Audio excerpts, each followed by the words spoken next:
ประชาชนกลุ่มปองบองปอนสาธารณชนเนสารปรมีนต่างออกจุดีเมตรัยในปีนี้สมชวนยูต่างออกคณีเปียบอลต่างหนึ่งบอดละมือรุมลูกใส่สันเทวะถ้าตาเอาไว้เตอชีบอดละมือรุมลูกใส่สันเทวะมีนทิพซอมสำคัญเอาไว้คลาได้จัดตุกถาวิคือชีบอดละมือรุมลูกใส่สันเทวะชีพิเศษคือเตยปลอนตีตู้กำรัดหน้าดาบปนตนิกี้เป็นในจีประหายจุนรองครูในอำเภอรุมลูกใส่สันติเวะมีนสิทธิ์โดยในคลาในขนมกาประดังเตรียมเตี้ยบาประดังต่อบาในขนมนี้คือท่าบอลมือรุมลูกใส่สันติเวะคือสำได้แต่เลือกรุ๊ปอำเภอในกาบรรโจลองชิดนี่คือสมตูได้คือสำได้แต่เลือประดับเพชรบาตามในแบบนากระดอยนะหรือก็อำเภอบรรโจลอุปกรณ์น้ำมวยtừขนมองชิดบาในอุปกรณ์น้ำมวยสมเด็จน้ำมวยtừขนมในองชิดหรือก็ประดับเพชรบาระบอมดูได้ประพฤติตัวเลือเนี่ยโดดเตยบาตัวใบชีเพชรโดยขณีหรือก็มันโดยขณีกระดอยโดยการบังคับบังคับโดยการปลายอำเภอหังษาหรือก็การชมะเนอออกกะน้ำมวยนู่นฮะคือฮาทาชีบอดละมือรุมลูบแซบซันเดเวะดำใบบรรเจาตามเพลย์ฉบับทาวิคือชีบอดละมือรุมลูบแซบซันเดเวะกูการปรุงต้อนคือกำหนดเอาเมียนทิศซ้ำจำนวนใบทิศซ้ำที่มวยชมกระดาษชมเลือกอำปีทิศสัตว์ชาดมัดคือสำได้แต่เลืออำเภอประพฤติหรือก็สกรรมเพียบในการถือระบบในจนละเมอแต่เลือจนรองครัวทิศสัตว์ชาดมัดนี่คือโดยในขนมอัดแต่ในบันปัจจัยอันจังคืออำเภอบรรโจลองชิดบันในทาอำเภอบรรโจลประดับเพชรสมจีสายบางทิศบาตัวใบจีตามรูปเพียบตามหมดชูใบหน้าเก่าดอยบาให้อำเภอบรรโจลในอุปกรณ์นามวยก็ดอยซอมเพรียนามวยก็ดอยtừขนมองชิดบันในทาtừขนมประดับเพชรบ่มนุษย์ให้กระตาสำคัญมวยทิศคืออำเภอนั่งเวียประพฤติแต่เลื่อนเนี่ยโดดตีบาทัวร์คลุนไอ้นั่นคือจีเรื่องเดลัยเลือกเล่นแต่กี่บังคับเอายื่นทัวร์คลุนไอ้บาทัวร์มันเลือกคลุนนั่นไงมวยทิศคือจีเรื่องสำคัญได้คือมันประกันเพศได้บันในทาเพศโปรหนึ่งเพศโปรเอาแต่บังคับบาเพศไซหนึ่งเพศไซเอาแต่บังคับบาไซบังคับโปรบังคับไซคือสัตว์โจลตัวเชี่ยในอำเภอประพฤติต่างอ๋อได้ชีทิศสัตว์สานุมัดหายโจตัวจีทิศสามมุ้ยในบอดมือรวมรูปแซบซันเทวะนั่นไงทิศในสามทีปีคือทิศอัตโนมัติtrong cáiชมtạiประเกณฑ์โดยเฉลี่ยจะมีชุนทิศอัตโนมัติคือสำได้แต่เลือกระตาเจตสะหรือก็เจตนาระบบในจุนละมือในขนมการประพฤติบอดละมือคือเราคือชาตาจุนละมือนั้นมีเจตนาประพฤติหรือก็มีเจตนาประพฤติเจตนาทุนทงเจตนากำรัดน้าเจตนาโดยตัวเจตนาโดยจมพูหรือก็มันตัวโดยประการนามวยชมกันนะชมสมมันลุมอัดในทฤษฎีคลังไปเตะกรอนแต่ขนมการในบอลมือรวมรูปใส่สันติเวะนี้ยืงในปีนิดคืนทาบาสันชีบกุลชีจุนมือขมิ้นเจตนาเตะป่ายชีมันอาจประพฤติบานนี่บ่าวิลึกแรงแต่บกุลจุนละมือนี่ตระบานโรงการกำเรียมกำให้หรือก็ดัชสัมพิษนามวยปีบกุลโดดเตยเอาคล้วนประพฤติอำเภอนี้แต่ลือเนี่ยโดดเตยหรือก็มาลือคล้วนเองจะได้บ่าจังเจตนาตัวจริตสำได้ตามรูปภาพหน้าได้ยืงมือคืนทาบกุลล้มเมียนเจตนาตัวจริตในขนมการประพฤติอำเภอบอดหรือมือรวมรูปแสบซ้อนตัวเวะตีมุ้ยคือการในบังคับบังคอมเก๋นั่นไงการกำเรียมกำให้เก๋การปลาอำเภอหังซาตะลือกี้ดับใบบ้านประพฤติบอดมือรวมรูปการปลาอาวุธนั่นไงกับเรื่องโฮไฮจะได้กำเรียมกำให้สำลดผมเมียนนั่นไงหรือก็ขมิ้นอาวุธก็ได้ปันได้ปลาเพื่อหังซาหรือกำเรียมกำให้มันขัดมันคอมนั่นเองหรือก็ปลาอุปกรณ์บางกอกครูถนัดเซมบันไดท่าเชี่ยตะบองเชี่ยดมอัดหรือก็ปงติบหรือก็ใส่โดยเตยติดได้เหมือนเชี่ยกับเพลิงอันนั้นอุปกรณ์บางกอกครูถนัดปันใต้หนึ่งเปี้ยได้โยมาปลาดังใบประพฤติบอดมือกี่จับทุกท่าคือเชี่ยอาวุธตายมาดองอันนี้คือเชี่ยกูการฉบับปรุงตอนบ่าจังวิคือเชี่ยการบังหารอัมพีเจตนา ហើយចេតនានោះគឺជាចេតនាទុច្ចរិតទៀតការឆ្មក់ឱកាសបានន័យថាជនរងគ្រោះគឺបាត់បង់នៅស្ថានភាពណាមួយស្ថានភាពរបស់ខ្លួននៃភាពរឹងមាំត្រូវបានចុះស្រុតដោយប្រការណាមួយអញ្ចឹងជនល្មើសឃើញឱកាសហ្នឹងគឺប្រព្រឹត្តទៅលើនាងឧទាហរណ៍ថានាងស្លាប់ឧទាហរណ៍នាងខ្យល់កឧទាហរណ៍ថាជនរងគ្រោះនៅស្រវឹងបាទឬក៏នៃជនរងគ្រោះត្រូវនៅថ្នាំសណ្ដំដោយប្រការណាមួយឬក៏យើងដាក់ថ្នាំសណ្ដំដោយប្រការណាមួយបាទឬក៏នៅទីស្ងាត់កំបាំងណាមួយដែលមិនអាចមាននរណាអាចដឹងហើយដែលជនរងគ្រោះអាចមានការបារម្ភអំពីសុវត្ថិភាពហើយយើងទៅប្រខិតទៅបខំទៅចាប់រំលោភសេពសន្តិវៈនោះហើយគឺជាការបង្ហាញអំពីចេតនាទុច្ចរិតនេះគឺសំដៅលើធាតុអត្តនោម័តអញ្ចឹងយើងរកឃើញបានន័យថាបុគ្គលនឹងគឺវាសឹង 100% ទៅហើយគឺមានចេតនាទុច្ចរិតនៅក្នុងការប្រព្រឹត្តបទល្មើសរំលោភសេពសន្តិវៈវាលើកលែងតែយើងរកឃើញថាជននេះប្រព្រឹត្តបទល្មើសនឹងដោយសារតែការដាក់សម្ពាធឬការគំរាមកំហែងណាមួយពីតន្ត្រីជនឬក៏ជនទី3ឲ្យយើងធ្វើអំពើនឹងទៅលើជនរងគ្រោះឬពេលខ្លះឲ្យធ្វើមកលើខ្លួនឯង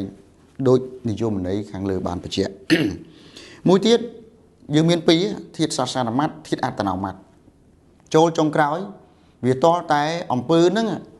មានចែងនៅក្នុងច្បាប់ព្រហ្មទណ្ឌឬក៏ច្បាប់បាទដែលមានចរិតព្រហ្មទណ្ឌថាវាគឺជាបទល្មើសដែលត្រូវប្រន្ទាទោសបានយើងអាច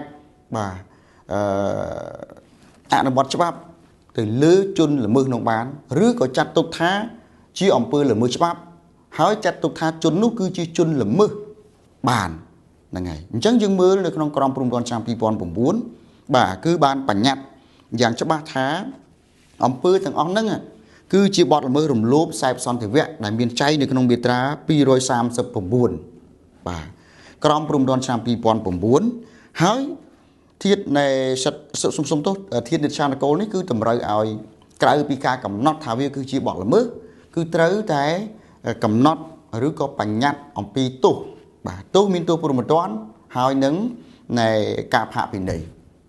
ការផាកពិន័យក៏ជាទោសព្រហ្មទណ្ឌដែរវាខុសពីសំណងរដ្ឋប្រវេណីបាទអញ្ចឹងទោសពន្ធនាគារនេះជាធម្មតាគឺ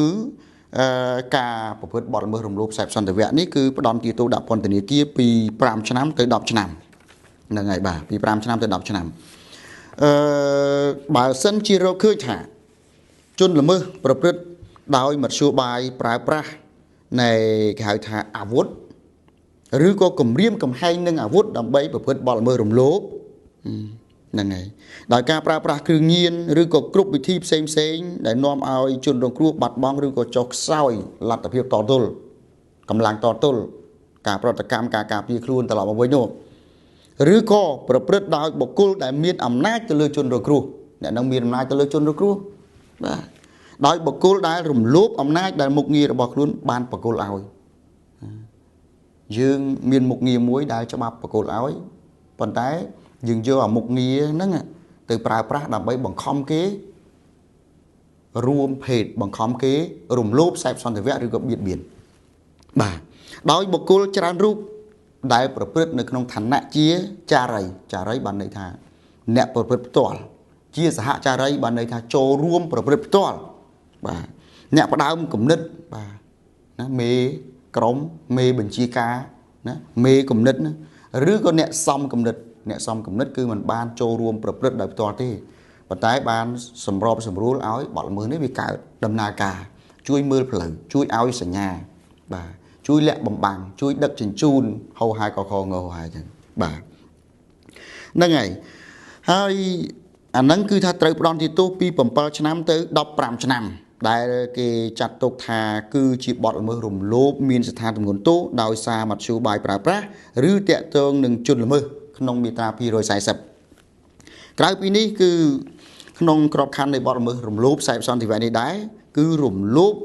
ណែដោយមានស្ថានទម្ងន់ទោសតាក់ទងទៅនឹងជនរងគ្រោះវិញម្ដងដោយមានចែងនៅក្នុងមាត្រា241នៃក្រមព្រហ្មទណ្ឌឆ្នាំ2009គឺបើសិនជាអំពើរំលោភនោះគឺរំលោភទៅលើបុគ្គលដែលទុនខ្សោយពិសេសដោយមូលហេតុនៃអាយុបុគ្គលនោះបានន័យថាគាត់ជនរងគ្រោះជាអនិច្ចជនអាយុបាទក្រោម18ឆ្នាំ នឹងជាបន្តមកបាទជនរងគ្រោះជានារីមានកបាទបើសិនជាកត្រូវបានគេមើលសំទុះគេមើលឃើញជាក់ស្ដែងឬក៏កាលបើជនល្មើសបានដឹងថាជនរងគ្រោះមានកនៅតែទៅបង្ខំរំលោភចាប់រំលោភប្រើមធ្យោបាយផ្សេងដើម្បីរំលោភបាទបុគ្គលដែលអ្នកទុនខ្សោយពិសេសដោយមូលហេតុនៃជំងឺឬក៏ពិការភាពកណ្ដាលស្ថានភាពជំងឺឬក៏ពិការភាពនេះគឺត្រូវបានគេមើលឃើញជាក់ស្ដែងឬកាលបើជនល្មើសបានដឹងហ្នឹងហើយអាហ្នឹងគឺ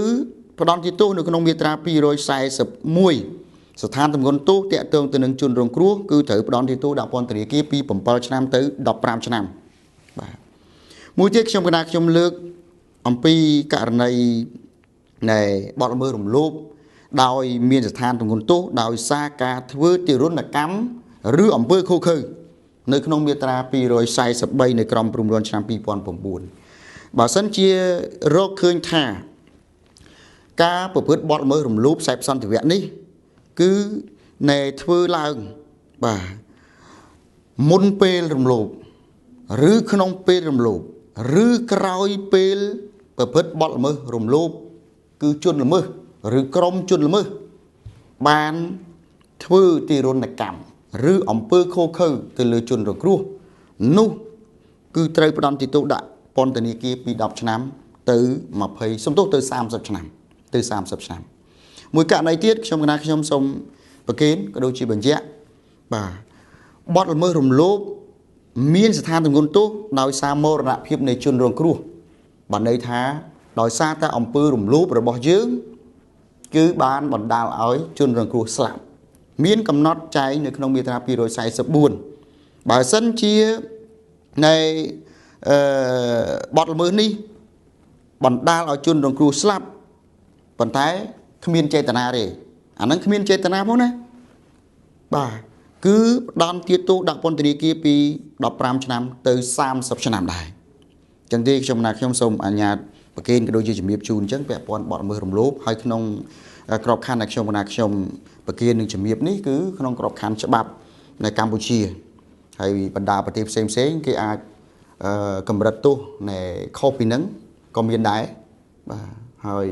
បទល្មើសខ្លះវាចូលជាធាតុផ្សំនៃបទល្មើសអន្តរជាតិបាទហ្នឹងហើយជាក្រិតកម្មប្រឆាំងមនុស្សជាតិឬក៏ជាបទល្មើសព្រហ្មទណ្ឌអន្តរជាតិផ្សេងអាហ្នឹងវាទៅតាមស្ថានភាពនីមួយទៅតាមអង្គហេតុបាទនិងកលៈទេសៈជាពិសេសគឺរវាងរដ្ឋបរទេសនិងរដ្ឋបរទេសមានអរិភាពជាមួយគ្នាហើយកងកម្លាំងប្រដាប់អាវុធ